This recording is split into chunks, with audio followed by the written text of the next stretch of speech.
All right, we're live. Welcome to another episode of Let's Talk Sports, a show where we talk sports, covering everything on and off the field by talking to leading professionals from around the world to gain insights on how the sports industry is evolving and what it takes to build a successful career in the business. In today's episode, we're in discussion with Navin Fernandes. He's been in the business for over a decade, leading a fairly diverse and extremely interesting career, from managing athletes at Red Bull to leading India's first men's pro basketball league. He then Right. went on to Social Street, where he created the extremely successful Champions Boat League and is currently the Executive Vice President at 21st Century Media Sports, or otherwise known as TCM Sports. Welcome to the show, Nami. Thanks, Nikhil. Thanks so much, the Ironwood management, for having me here. Look forward to this chat. Great to have you. So, Naveen, there's of course a lot to unpack and discuss, with the rich experience you've had in the industry. But I thought we'll start off just going back a bit further. You were a leading track and field athlete at the youth level. I mean, two-time national champion, no less, in 110-meter hurdles, even holding a 10-year national record, and that's quite a bit, of course. You then went to America at Whitworth University, where your team won the Northwest Conference Championships at NCAA, and you were placed first in again in the 110-meter hurdles and third in the 400-meter hurdles. So this sort of I thought it was a great place to start. Just wanted to understand your experience of competing at the youth sport level, both in India and abroad, especially the NCAA. It's a premier tournament, of course. Right. Um, I mean, it's just surreal to even think and talk about it because a young boy from India actually, I had huge dreams to actually compete and and train in the US. That was a big dream when I was growing up, playing sport here. But everyone you talk to in this country, kept saying, look, why would they actually look at taking a young athlete from India on a scholarship to the US? Why would it even happen? There is like, Yeah. it's in track and field, it's the mecca, right? And that's what we all wanted to. I mean, a young kid in me wanted to kind of go there. So of course, it all happened by luck. The internet happened to India. I just happened to kind of apply to a scouting program. Okay. By stroke of luck, I managed to actually get in. They actually found me worthy enough to say this young kid from India, is actually good Which, of enough to course, actually you went on to compete. prove it, of course. Yeah, and so I mean, yeah, and then we had a lot of guys within the university level thinking, I mean, of course, the timings that I was doing here in India was actually not as bad as what it seemed to be, and then I realized very quickly that I was right up there with some of the best in the country. I was ranked two times in the top 25 in the nation in the collegiate circuit as well. Um, but it is a huge So it shift, wasn't. I mean, yeah, no pun intended, but it wasn't a huge jump in that sense from here to at the NCA in terms of level. huge jump. Huge Massive, jump. I Okay. mean, massive culture shock as well. So while we have a very competitive circuit in India, and I was obviously running far more events than I was actually, I eventually ran in the US. Okay. They were not as frequent as it is in the US. So while we did so many events, because our structure is very different, right? So by the time you reached up to a nationals, you and that's I'm talking about ones. I basically ran several age groups, right? So while Yeah. I was actually while I was under 18 or say I was actually competing on under 18 and under 20 and under 22 and the seniors. So and to Okay. compete in all of this, you have to qualify at Bombay level, then state level, then regional level, Yeah. then you move to the nationals. And each of these events, you have 2 to 3 races, right? So by the time you reach the national, you are already run some 20 races in one age group. While as the setup is very different to how it is in the US, right? And of course, after all of that, I mean, the NCAA programs are something that you can't really. I mean, there's nothing that really compares to it even in India, even today. While we are getting there in terms of the Kilo India youth program and how we're doing Yeah. some kind of movement has happened in the last 5 years.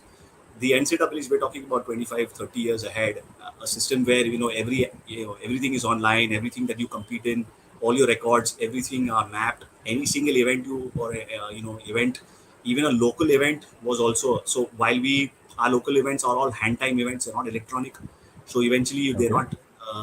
not. So just the basic any small event is an electronic timed event. So basically, which means wind gauges, all of that stuff. Today If you just So picked up the a much higher newspaper degree today, of professionalism in that sense. far more. I mean, if you picked up the newspaper 2 days ago, you will realize that there was a competition that happened in Kerala where a young, Yeah. long jumpers actually jumped amazing distances and trying to qualify for the Asian Games, but there was no wind gauge for that event, so you can't ratify those jumps for qualifying. Right. So even today we're talking about things like that. While as that's the difference, the professional jump and the leap and how it's actually done. It's they're leaps apart, and we have a long Okay. ways to go to catch up, even in for collegiate circuit. Let's not talk professional. Here, this is Correct. completely amateur, and the amateur level is right up there, top notch. So complete different culture shock, complete different environment, and like the collegiate circuit, the guys that I ran with eventually ended up being Olympic champions. So one of the guys that I ran with um, ended up Oh, wow, being I didn't the know that silver actually. medalist. Yeah, so one Wow. of them ended up being Terence Trammell ended up Is being a silver medalist in the Beijing Olympics. So is that you a know, route you never considered taking, given that uh, you were doing so well there? yeah, yeah, that's just like I said, Nikhil. I mean, it was a dream to be there. It was a dream that I Yeah. chased all my life, and I got to compete, at the highest level with some of the best. I ran with the then Olympic and world record holder and Olympic champion as well. In itself, I had actually run my Olympics, but there is a long journey, right? I mean, when you go from amateur sport to pro sport, there is a distance and a journey that is incomparable. I mean, something that you see even in tennis today, right? You when you Yeah. see a Somdev win the NCAA's and then come into a professional circuit, and you see the struggles really. Somdev has actually beaten Isner twice in the national championships, and then cut to 5 years later, Isner is top 10 in the world. Uh, and I know Somdev is lagging behind. It's got nothing to do with basic talent. It's about what happens from there on when you take that leap from being an amateur to a professional, and the support system is immense. So that's something that to answer your question, of course, I wanted to be there, and chase those dreams, but unfortunately the clock was ticking.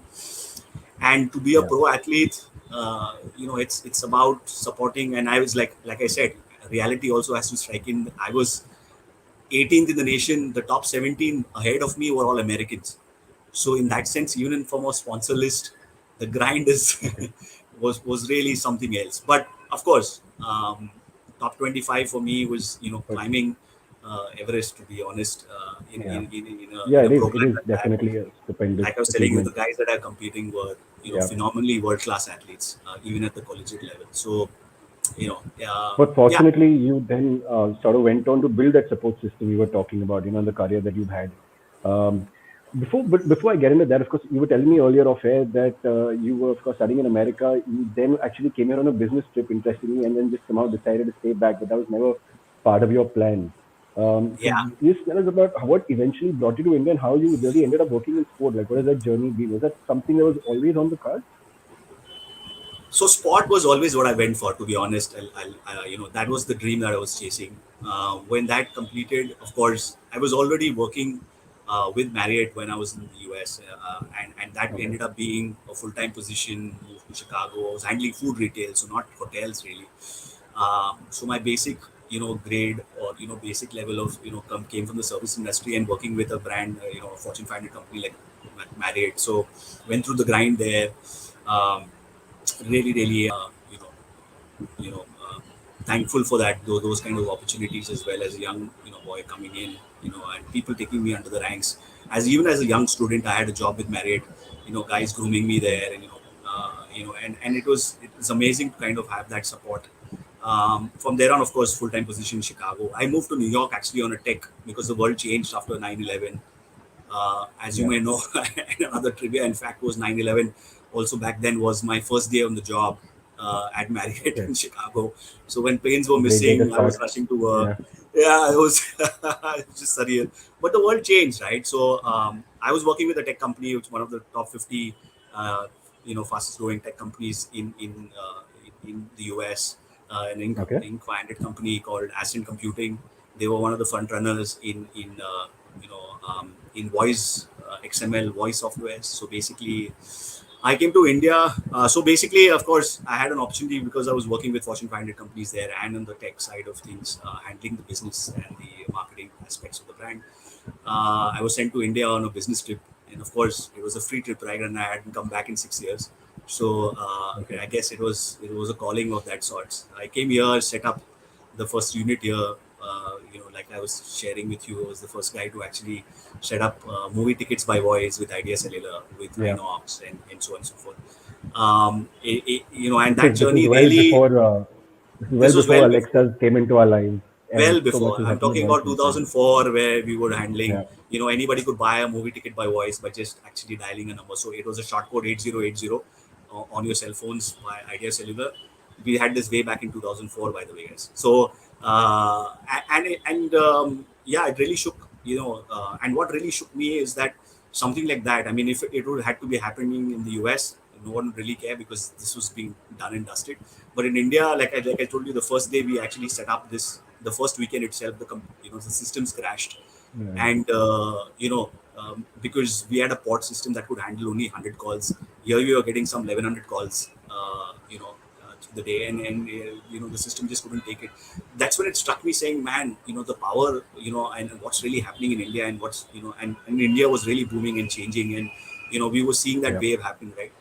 And it really made me think and ponder. And of course there were opportunities. Next thing you know, a client, of course I was working in Inox very closely, ended up offering me a position to head their promotions division. And next thing you know, I'm actually calling my boss and saying, hey, I'm not coming back, I'm staying back in India, and the rest is history, as you say.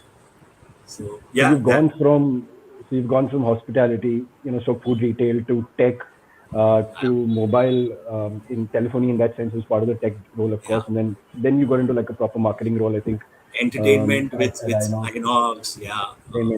And you also then went on to sort of build out luxury brands in India, right? Right Yeah. after that, right after Inox.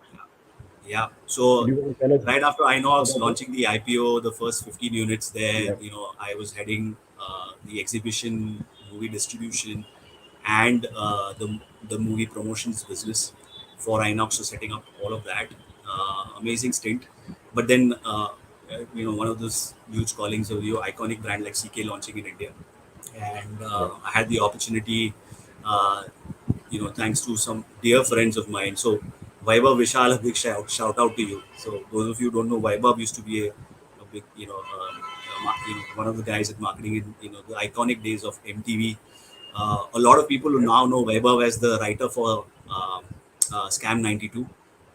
But he was my Of course. first break, and these were all my mentors way back when I was a young kid. So I would just bump into the MTV offices and learn as much as I could from these guys.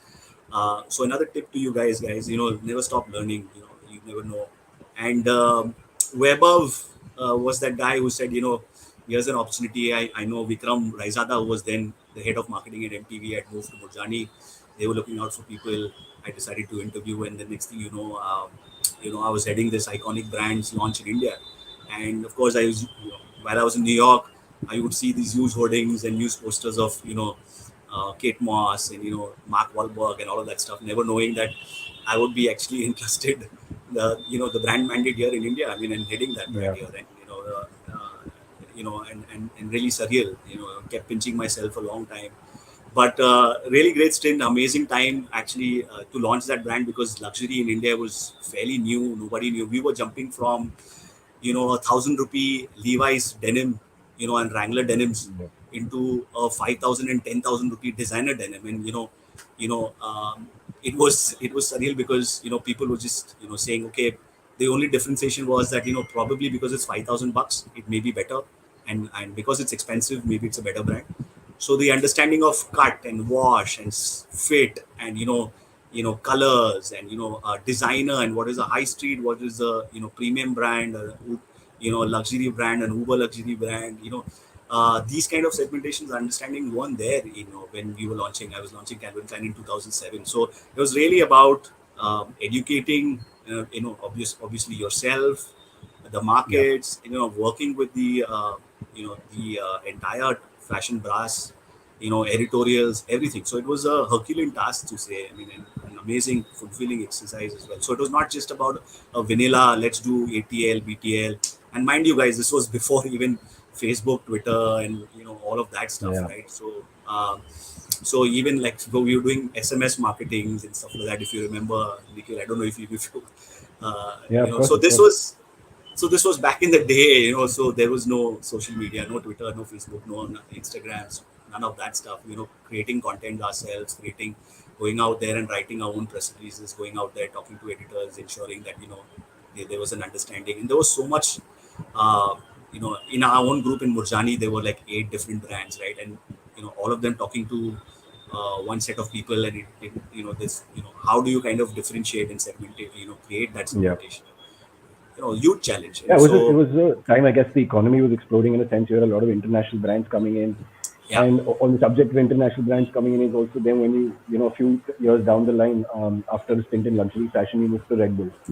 But yeah. before we sort of get into your Red Bull stint, I was just, one of the things you mentioned earlier was the experience of working in Marriott, a Fortune 500 company, and then cut to Red Bull, which is also this global giant in a Yeah. sense. And just take us through that experience of working, at a brand like that. Before, of course, we get into everything that you've achieved there. I mean, look, I mean, I've been, really fortunate, I must say. I mean, like that's what I said. I mean, the Marriott stint, even, the tech Inc. 500 company, Ascent, or if it might be, Inox, CK, Red Bull, you know, I've really, I mean, of course, shaped me, and of course, the rest of the brands as well. TCM now, of course, an iconic Yeah, sports marketing brand in this country, a legacy of over 30 years. Um, it's been really, really, great to actually be chasing, my dreams, whether it was in sport or outside of sport, right? Or in brand, or in, and having that opportunity. But of course, it's also what you do with it, right? I mean, an opportunity is one, how you kind of take it on. But of course, I've had these brands are iconic, but the Red Bull stint, I would say, what sets it apart from everywhere else is that Red Bull is unlike any other, right? So when you come to Red Bull, and I'm sure you know this as an agency as well, Nikhil, that uh, I had to unlearn so many things that I'd learned yeah. in Marriott and in Inox or at Calvin Klein. You know, Red Bull was completely the opposite, right? So A while brand brand that comes with managers. its own marketing principles almost. Exactly, and it was all about we don't pay money, we do our own events, we don't put Yeah, logos. So imagine no logos. While all your life learning as being a brand marketer or a brand head, you end up, you always hear this, right? From even as a, you always hear that thoda logo bada karo, thoda logo bada karo, of course. I was and just then gonna bring that suddenly, up. Yeah, yeah, and suddenly here you have a brand that says, I don't need my logo. I will support your event, and a very, very different way of supporting events. So we will not pay you money, but we will make a difference in how you kind of do your event, or, kind of add value to your event very differently. You know, yeah, so we had to unlearn so many things, right? And at a very different time. And of course, Red Bull, as you know, while it was a huge iconic brand, there were so many things that are very different in India, and so many constraints. So while it was a very high end, um, a really big iconic brand coming into India, the challenges of working with the brand here, and whether what we are facing here with terms of not just advertising or marketing budgets, but even things like the the FDA regulatory regulations, environment. the Yeah, regulatory stuff, the scaremongering that was happening in the markets. The stuff that we had to deal with were insanely nuts. But of course, let's looking at the positives. Like I said, I mean, it's a brand unlike Indian. It forces you to think beyond true. just vanilla solutions. Nothing vanilla worked. So the top three briefs were really about never been seen, never been heard, never been done before events. If Coke and Pepsi can do it, you can't. And those are kind of the briefs, and no run of the mill venues. So we wouldn't do it in the Shivaji Park grounds, and the Azad Maidans of the world.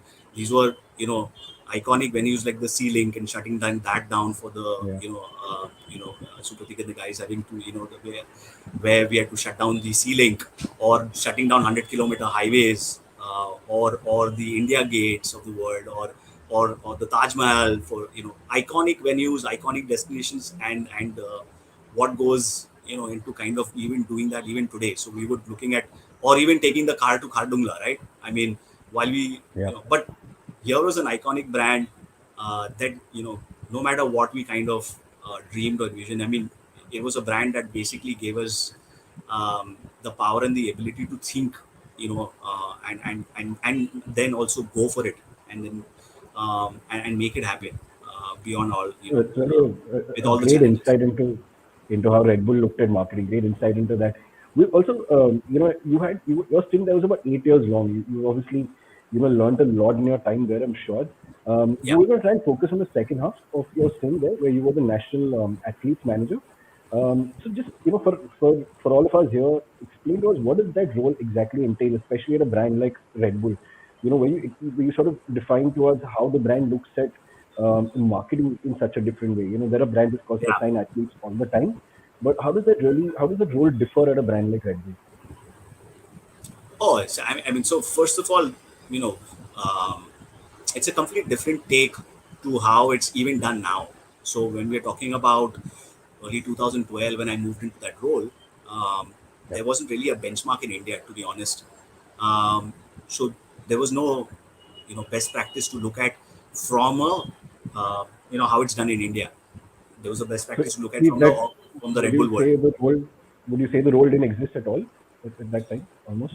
No, as we know, the role didn't exist. I was the first, Okay. and when I say that is also because the athlete marketing program in Red Bull isn't really a program that's available everywhere in the world. So while Red Bull might be available in 170 countries, the program back then had only 60 countries. The athlete marketing program is only was Right. only you know existed in only 60 countries, and we were the latest entrants into that in 2012, and I was the first guy in that role. The challenges, of course, and why is it unique and different is because Red Bull sees it very differently because here it's not a simple vanilla system where it works with an athlete and it basically says, let's take the best athlete in the country and brand him as Red Bull. It's also about a journey, right? Take a typical journey with an athlete, work with the athlete through that journey, and make a difference in that athlete and the journey, in his life, and take that journey with him or her, for that matter. Right. So it's a very unique and different process because it's not like take Could you 10 give us an lakhs and example on that? I think a great example would be a young boy that we signed, and of course there are other great examples. But a quick example is that, like I would say, that the best example of a guy from the lower levels actually ended up being a completely branded Red Bull athlete is a young climbing athlete called Tuin Satarkar from Pune. I take his example is because you know. Gurbaksh, and Supratik, who is now the Mumbai CEO, and me, we were the three hats that wore, the hats that, were the athlete or the sports hat. And we were basically supporting an event. And back then I was not in the athlete role, but we were supporting this kid. We actually sent out, so Gurbaksh went out to actually support this event that was happening, a climbing event in Vashi, and he Okay. immediately struck up a relationship with this boy called Tuhin from Pune, who was already a national champ and doing really well. So we decided to support him. Those were the days where marketing budgets were not really high, so we couldn't do much. But we started kind of supporting him at events and putting the Red Bull tag on him. Slowly but surely, we started kind of filming him a little bit, getting into a little more, understanding him a little more. Became a product supported athlete, moved into a contract, and when he was a product supported athlete, one thing that we did was I sent him on a performance stint to with the world champ in Austria. So Kilian Fischerberger was a 10-time bouldering world champ, and I happened to send Tumin on a 3 week stint, climbing stint in Austria uh, Wow. with Kilian.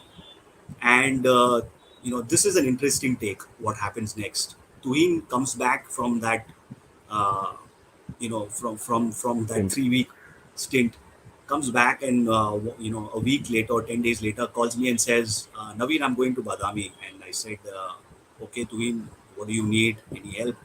He said, no, I've got most of the stuff done, I've got my equipment, I'll call you from there if I need anything, but I'm going to uh, climb this really amazing route. And so I started digging a little deeper, and he said it's the toughest sport route in India, and it was called Mhm. Ganesha. And Ganesha back then was never climbed by any Indian, so it was bolted by an international athlete. and never climbed by an Indian athlete before. So I said, "Have you climbed this route before?" He said, "Yeah, I have, but I failed. But I just want to go out there and give it a shot now that I've come with so much of understanding and inputs from Killian."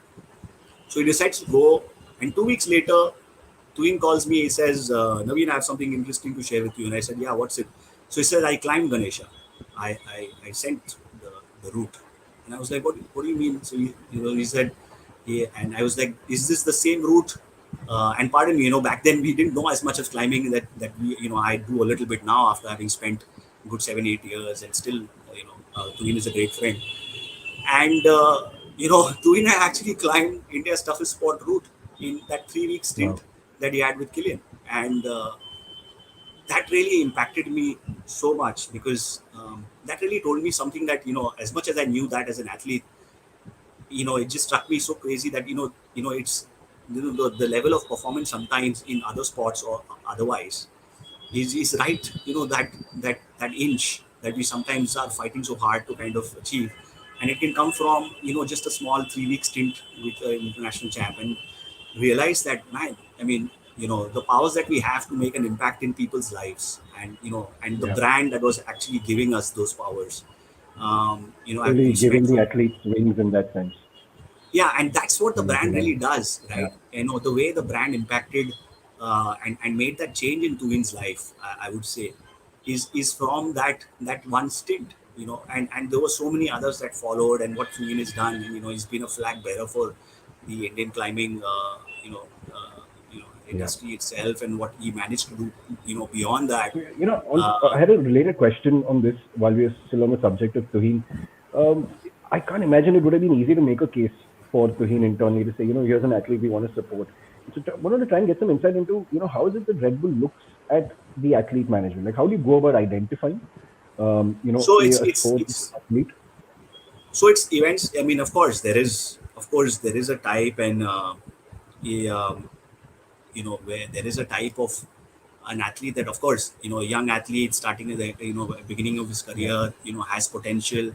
So we work with a lot of scene guys within the mix. So I had a whole bunch of, so we don't work in things like where I'm the expert and I know everything. It's like there were experts in that we would work with in cricket. So there would be people like that we would take advice from. So like we've had a young cricketer like Gurbaksh Singh, who played Mumbai under 19s, and his network of people, and the other people that we knew. Same way with football, it would be a Subrata Paul, or there would be right. guys like that who would advise us, or let us know what's happening within the system. Or for that matter, Henry Picardo, and a Raju Gaikwad, or the likes of that. So key guys within the scene that would kind of update us, because they are in and out of the scene every day.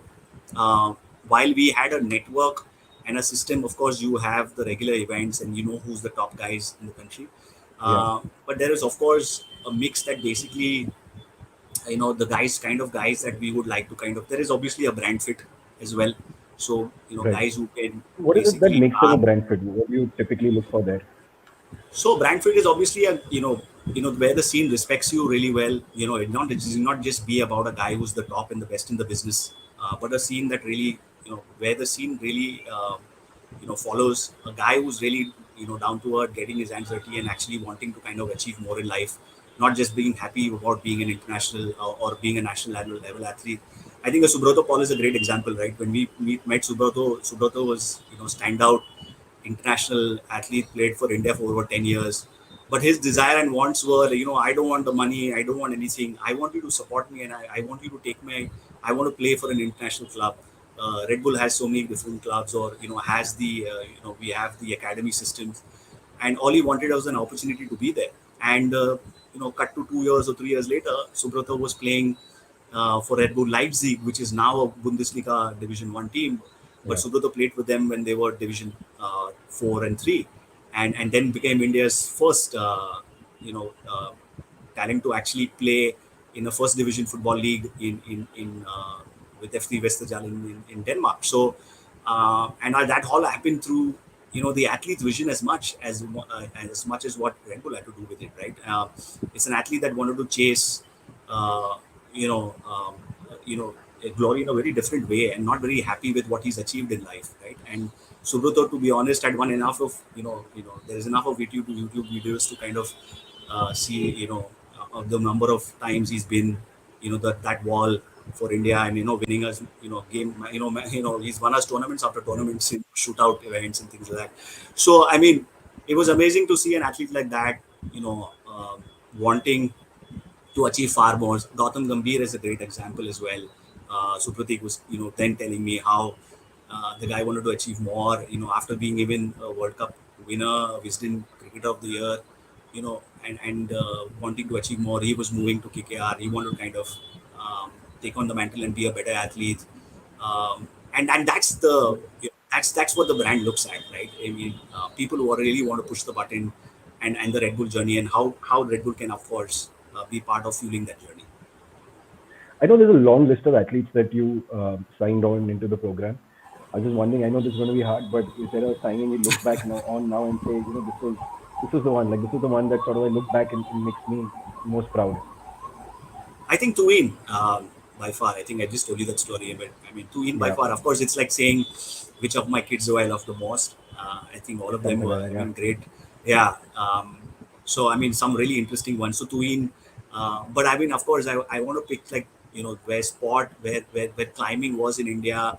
We were doing stories where there were barely even 10 people reading an article, and we went to like 200,000 people, seeing our content and stories in climbing. So we went from 10 to 200,000, and that was a big jump for us. Taking a sport like climbing.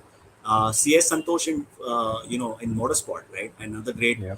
Nobody knew what the Dakar was. I remember Santosh coming into the office.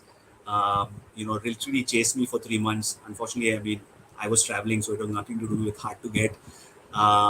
We were traveling for an event. You know how it was back then. So, Yeah. but the guy came and he took. The first things that I asked him was, you already achieved enough. What are you doing? And the guy said, I am planning to head to the Dakar.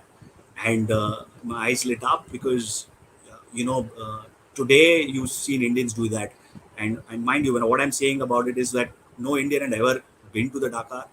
We've heard stories about people not even making it back home from the Dakar. Yeah. People still don't, uh, you know, and it's a treacherous event.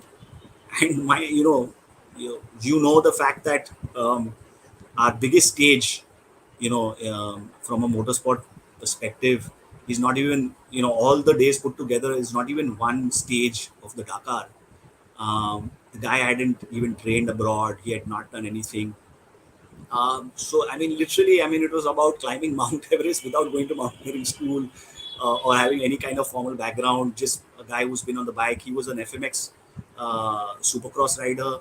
To Okay. go into rally raid, his first attempt, and taking on a beast like the Dakar was just unbelievable. I mean, it talks about sheer willpower and mental strength and ability to kind of really take it on and move up a notch. And hats off to guys like that. Really, that was really inspirational for me personally. Kind of meet guys like that, Subrotos of the world, and guys who have it's really humbling to kind of see guys like that who really end up putting an Yeah. arm, limb, neck, everything on the line. And mind you, 3 years before that, Santosh almost died, with a horrific, accident, and, almost burnt himself to death.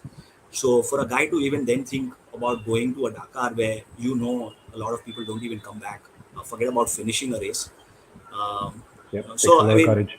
takes a lot of courage. It takes a lot of courage. Even climb, to in climbing those boulders, some of them are routes are not really correctly bolted. They're treacherous. They're not cleaned right.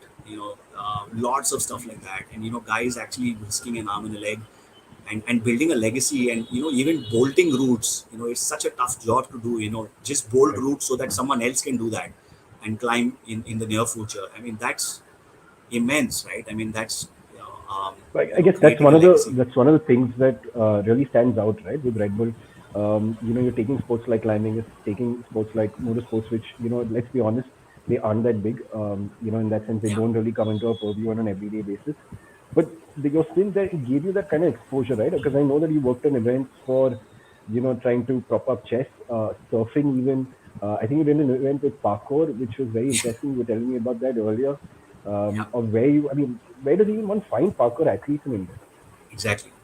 um, yeah, I mean, we took that artist task of doing that, right? So, and like you pointed out, like, I mean, you know, uh, we took on that fight, but um, we realized that there was a scene, of course, because Red Bull, of course, was pushing us to do more and get into the core sports of Red Bull, right? So while there was cricket and football and all of that stuff happening in India, it wasn't really the core sport that Red Bull kind of even did. So what we had to actually do is grow the base in this country, and bring international athletes down. And like I said, the impact that Killian and the Tuhin partnership did really kind of lit up a spark, and really kind of made me wake up and say, hey, what if we did this for 5 or 6 different events? And mind you, Red Bull doesn't do these, I drink Red Bull, so should you, or these kind of, you know so we are, units where we actually taking and coaching kids and doing all of that stuff. But we had to convince, I had to convince the program as well, saying that this is what we need to do, because otherwise, how do we find them, right? We have to kind of create, and luckily enough, there were enough of people to actually back the idea, internally as well as from an international level.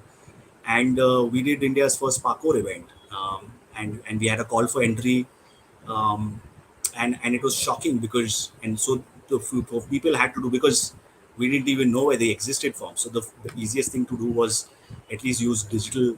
The first use of digital that we did at Red Bull was for Okay. the parkour event. So we did a call for entry, send us your videos. We then sent it to one of our top parkour athletes based out of Kuwait, called Mohammad Al Attar, a great guy, and a dear friend of mine now. He decided to take that mantle on and said, okay, I take this, and I would love to kind of come to India.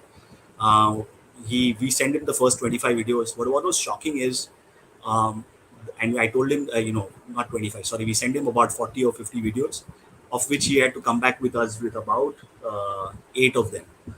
And he came back Okay. saying, look, I can't separate too many, so I've got 12 names for you, and I think we should go with 12. And we said, okay, we'll go with 12. What was shocking was, out of the 12, 8 were from the city of Rampur in Uttar Pradesh. And I'm talking about 2012. Right? So, good 10 years Wow. back. And the only thing about Rampur, I didn't even know where it existed on a map. The only memory that I had was Sholay, right? Uh, so I Surely mean, to parkour is quite a stretch. yeah. So it's like, how are these guys? And so we decided to do this event. But the next thing came was, Nimish, Supratik, Gurbaksh, myself, all of us are now scampering through finding out a venue in Bombay for to hold a parkour event. And of course, we didn't have that, because you need a very industrial, grunge kind of a place. And I happened to actually go to the Phoenix mills in Bombay. They had a parking lot which they never used. We kind of put that up. Nevish came up with his own amazing qualities of basically being able to execute that event. We were finding graffiti artists, and painting graffitis. I still remember the graffitis that we painted, the event. But it was an iconic event to say, because India's top 12 parkour athletes, actually we had a national qualifier for them, and it really changed their world. And what we realized is that these kids had learned studying YouTube videos, of a French Okay. sport, and they were all martial arts students, saw YouTube videos, loved the sport, and decided to kind of just use it, and kind of you know practice the sport. And In the little city of Rampur. when in a city of Rampur, yeah, and then the one led to another, and of course, when Mo saw these kids live versus their videos, his first thing was like, um, this is different. And I was like, oh my gosh, I'm like, are they bad? And he was like, no, they're super good. And so we realized that even the videos that they shot were actually a year old. They had gotten a lot better when we Okay. saw them. More realized that some of their tricks and talent was as good as some of the world talent. All they needed was a little more expertise and A coaching platform. and platform, and more events, because the more events you Yeah. have and the more you compete, or even an ecosystem that helps you to kind of stay afloat and compete. And yeah, I mean, we did an amazing backstory post that. uh, we took, Mo went back, we took came and you wrote a story, I wrote a story for the Rampur boys, what makes them tick. And that had a huge was very viral in the scene, and it went really across many countries, with I Mohammed think coming back. there was a video you'd created as well, Yeah, right? yeah. So yeah, So everyone yeah, who's interested in that, I think look it up. I think you should be able to find that on YouTube somewhere. I'm yeah. sure that will be quite a story. It is, yeah. I mean, it was an amazing video that we shot, and some amazing yeah, memories to that event, because again, we were doing this all the way back in days where, of course, even shooting content, really there were so many different, there were so many learnings, right? Yeah, Especially this kind of content that we were kind of doing, so we were literally. very dynamic. Yeah, of course. It was a lot of burning your fingers and learning as well. But like I said, we were really thankful for a brand that let us do things like that, take risks, and kind of go out there and kind of, because who was doing, who was interested in boys, parkour, and boys in Rampur and shooting a story. It was only Red Bull, and Yeah, we were just and fortunate. I mean, we had that. talking about events that nobody's wanting to do or not really taking an interest in. Few years later, you are at Social Street and you've created the first Champions Boat League in Kerala. I mean, I remember Yeah, hearing about that, especially when the event finally took place, and it just looked really stunning, of course, and the interest it created. I mean, to yeah, be honest, I didn't expect it to be that kind of success. It just did yeah, really well, and that's a great example again. I mean, we've had, I think, over the last few years a few homegrown sports yeah. that have really taken off, and I think Boat League, Champions Boat League, is a great example of that, especially because it's only in one state and it really sort of went beyond in terms of how it is received. Yeah, thanks for that. I mean, yeah, literally. I mean, of course. I think that's what I said in my in my last farewell note at the boat league, when everyone was shaking hands and congratulating. Trust me, it was not a rosy picture when we first went in there. um, and mind you, we set up that league literally in 2 months. We had whatever you saw Okay. from scratch was set up, literally from the from the brand presentations to the pitch decks to the league evaluations uh, Also, just tell us a bit to the about rule why Boat books. League. So of Why did course you guys the pick this? so the Kerala. So what happened is, of course, Kerala tourism was looking to kind of create this. So the tourism director and I mean the Kerala board, MS, the state government had vision to kind of, they'd seen that they've done this over, it's a legacy. Boat races are Of course, over yeah. 400 years old, but they were doing the Nehru Cup is almost 67 years or so. But what they realized is that the true potential of tourism was not being realized, and this was like really like a potential in itself in terms of tourism, right? While it was working as a makeshift exercise, as in as a standalone event, uh, because of what had happened and how it became an event. Um, there was not really, and tourism actually fueled most of the Kerala tourism actually fueled most of the event, but it really didn't kind of circle back into into a larger tourism exercise, and there was so much potential. So the Kerala government and the tourism director, uh, Mr. Balago, and I mean basically, so basically that's where it all started, where they actually floated a tender, for to kind of create this into a league, and they had a vision, uh, which of course only stopped there, which was they wanted to make a league, and they had listed about 12 races in the circuit in the area that would basically the race would turn around to those, but that's about it. That was the actual brief, saying that we want to build a boat race league, and these are the Now 12 tell us what to venues. do. Now tell us what we can do, and how, are we, are we right, is it an over ambitious plan? And we took it from there, of course. So we won Yeah. at Social Street, we won the pitch for for 3 years. We won the mandate for 5 years, sorry.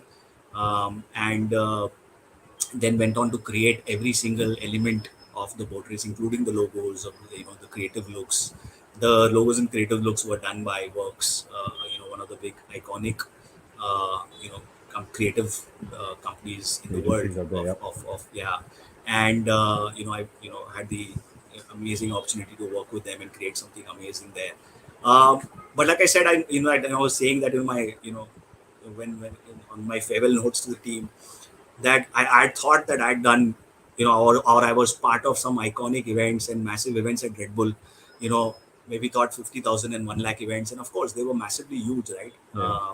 And I thought I was part of something massively big and unique and very different and out of the box. And I've, really done it. And then came the boat races, and what was put on my table, and you know I just never knew that I had anything of it. But of course, the Red Bull stint and the stints earlier, it took every ounce of knowledge, experience, understanding, and then some more.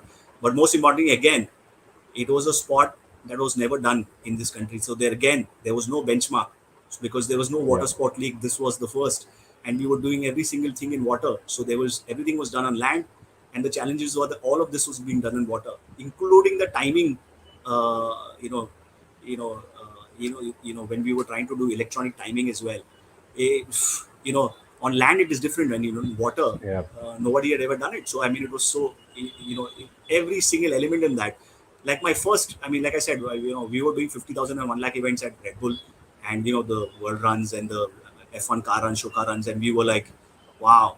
And cut to the boat races, and my first event, the launch event, the Nehru Trophy, was 3.5 lakh people.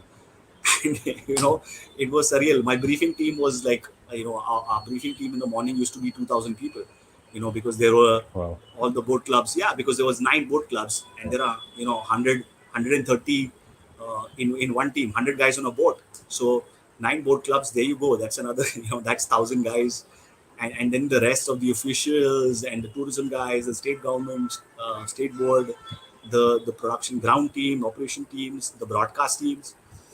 It's literally 2,000 people. And that's when that scale struck me, and it was like, oh my gosh. I mean, what have we got ourselves in? But I'm doing 12 weeks of it. We went 12 weeks in a trot, except for 1 week where we broke for Onam. uh, Okay. and it was, I mean, like I said, it took every ounce of What would you it say was was pretty the much impact that it certainly, yes. created? Because what do you say is the impact created because you were working on this to sort of achieve this very specific objective. I mean, like Yeah, Kerala, for example, in terms of tourism, it obviously is the number one destination for Indians and international travelers. But still, you're looking yeah, at taking that to the next level, and then looking at creating this boat league as a property. What is yeah. what would you define the impact as eventually of a property like that? So the immediate, and of course, remember this, that we had to even call it off. There were floods in Kerala. So the start of the Yeah, that league is a actually flood. got Yeah. pushed back by 3 weeks, because the day before the event, the entire venue was flooded. There was, close to almost, way above ankle deep water. So all our chairs and everything were like literally floating, and we had to call off the event a day before, uh, the league could actually begin. And we pushed it back by 3 weeks. But the amazing resolve of the state, the people, the boat, league owners, the team owners, the athletes themselves, every single guy coming out there and saying what it meant for them, even in the floods, the athletes per se were like, don't worry. I mean, we will, we will get this done. We will be there, including the government. Like I remember a conversation where, the tourism minister, the then finance minister, actually coming and speaking to the team, saying, "Don't be disheartened. We'll be Yeah. back." And you rarely see, politicians or governments, that kind of support In a and different that light, kind of, almost. yeah, and it really did, because that's what you wanted to go to. Because in the end of the day, we were all literally, you know, um, fighting up with our backs against the walls, because literally putting everything together. And mind you, it's a religion. The event, the sport itself is like a religion. It's a culture, it's festival, it's tradition. So obviously there are so many don'ts versus do's, right? But when you have people like that back you, like, to thick or thin, you really actually put on that fight. And it was it's just an amazing exercise and journey to actually. So from an impact on tourism, of course the people in there was massive. But the one big one that happened was, of course, that tourism in that year, even in the months of floods and whatever happened, tourism Yeah. grew by 19% that year. The That's first time staggering. it had Yeah. a double-digit growth in 30 years of the tourism results, and the anything different that tourism had done was the boat races, because of course advertising and everything else. Kerala is known for the iconic advertising and Yeah. everything that they do. That's the first time in 30 years that tourism grew by 19%. Um, and that was a great indicator. And besides the regular impact in life, impacts it Sure. had on tourism and the hotels, and even the even the salaries literally of and what the athletes were being paid. They were being there were jobs. There were guys from Orissa, there were guys from West Bengal, there were guys from Giving Jammu the and Kashmir. entire Yeah, ecosystem a jump in a sense. yeah, there were guys from Kashmir even. So we had different, people, not only just Keralites, but we had athletes from different regions actually take part. Guys who actually have an ecosystem of, being in lakes. Like Yeah. obviously Jammu with Dal Lake and stuff like that. Odisha has a huge boating culture. So does West Bengal and the Northeast as well. So we had three or four different, athletes from different states actually come in. So it was a massive exercise in terms of what really happened in the success of it. Of course, broadcast wise, even digitally, we had 8 broadcast feeds. Even Right. global media writing about us. It went all the way to guys in China, Guardian writing about featuring the boat races, NBC Wow. Sport in the US. All of the college times in all your Dubai and the UAE Emirates. Of course, because of a Yeah. large diaspora of Indians The South there. Indian community. Yeah. Yeah, yeah. But So I it was remember massive, that it was all over at that point. You couldn't really miss it. But one of the things right? that you touched upon, and I just because a lot of our listeners, of course, are going to be young folks from the Ironwood Sports Institute. One of the things you touched upon was that one day before the event, you're faced with this sort of crisis situation, and I'm sure that's not the only time you faced a crisis situation. I was wondering if you could just spend a little time on just helping us understand how you sort of deal with these crisis situations, which I'm sure you face countless of those over the years. As some sort of advice to young folk who are entering the industry and they will face these situations, right? Yeah, I mean, see, look, every single event guy or anybody out there would be able to tell you this, right? No event is perfect. While you wanted to be, you can plan as much as you want, including just this call ourselves, right? While we did all our, Yeah. we did our checks, R&D. and Yeah. and then my comp froze, for a good 10 minutes, and we're trying to revive it. I got a backup, and of course, I was able to log in on time, but. Um, it's of course nothing is 100%, no matter how much you rehearse or whatever you do. You got to actually be hands eyes ears into this into it, and when you know like you say, when shit happens, and pardon my French, uh, but you got to actually be prepared, have a plan B and a plan C way beforehand, and know what would you do, because whether it is a small or whether a large event, always have a plan B and a C.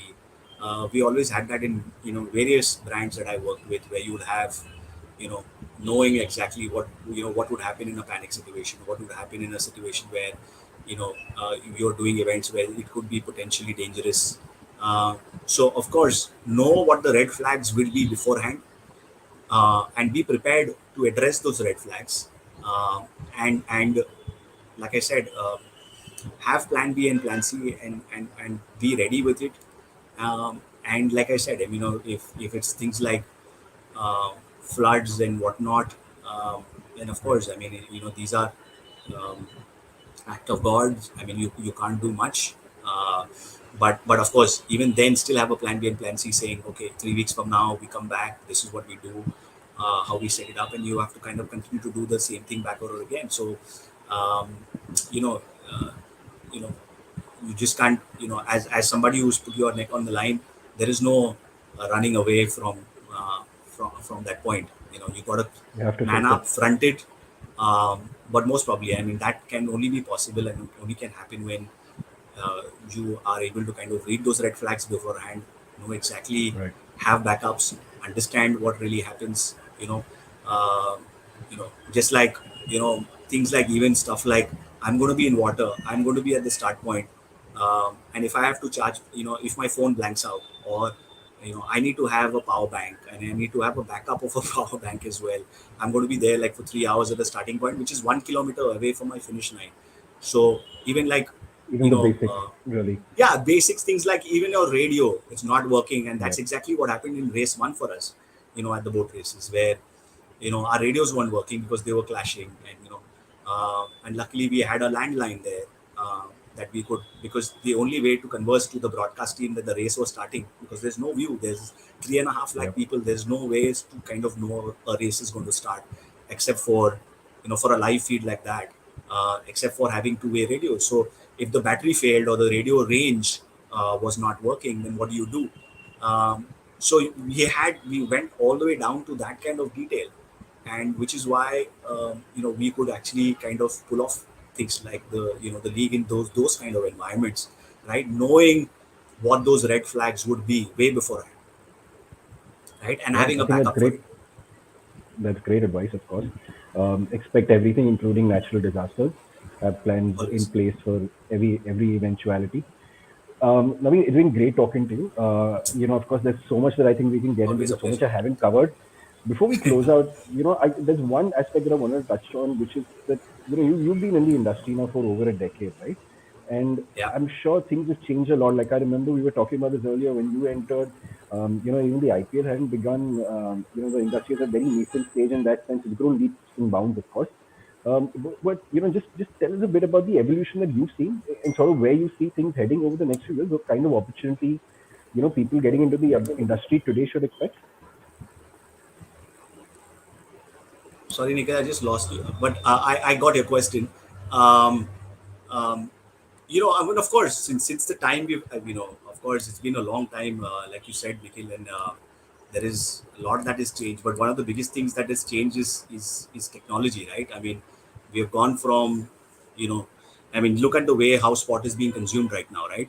Um, we have we have how it's moved from a typical broadcast, TV kind of a setup to today.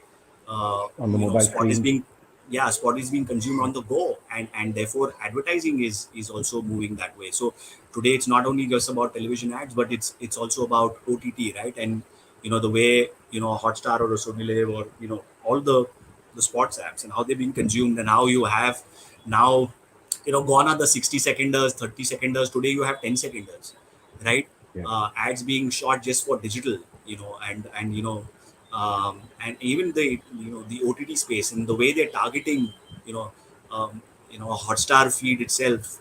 You have over TV, and why digital advertisers are preferring it is the whole aspect of non-skippable ads, the fact that you can even target via cohorts, you can go all the way down to only there is no spillage and wastage, right? So while right, TV, one ad, they're going by spots, you're going by impressions on digital.